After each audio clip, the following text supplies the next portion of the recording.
75 वर्ष त्यांची पूर्ण झाली. आम्ही सगळे वृंदावनला बैठकीत होतो, सगळे देशभरातले कार्यकर्ते होते.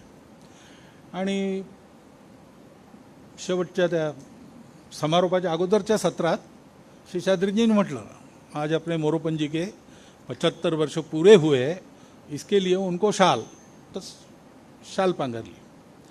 आणि मग म्हटलं थोडंसं बोला, तर ते म्हणे कशाला बोलायचं, नाही बोला, आग्रह झाला. ते उभे राहिले. उभे राहिल्यावर स्वाभाविक मोरोपंतांचं बोलणं जे कार्यकर्ते जरा हसऱ्या चेहऱ्याने पाहायचे. तर ते म्हणायचे की मेरी मुश्किल ये है कि मैं खड़ा होता तो लोग हंसने लगते, मैंने हंसने लायक कुछ बोला नहीं तो भी मेरे बोलने पर हंसते, क्योंकि मुझे लगता है लोग मुझे गंभीरता से नहीं ले रहे.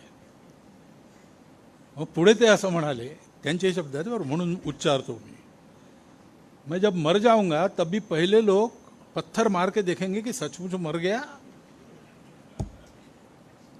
मग ते असं म्हणाले, 75 वर्ष का आपने किया, लेकिन मैं इसका अर्थ जानता हूँ.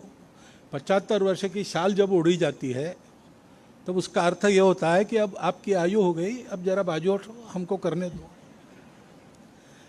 म्हणजे त्यांच्या गौरवाकरता गौरवाचा भाव मनात घेऊन हे सगळं होतं. त्याच्यात तो गौरव आपल्याला चिकटू नये ह्याची ते स्वतःच काळजी घ्यायची.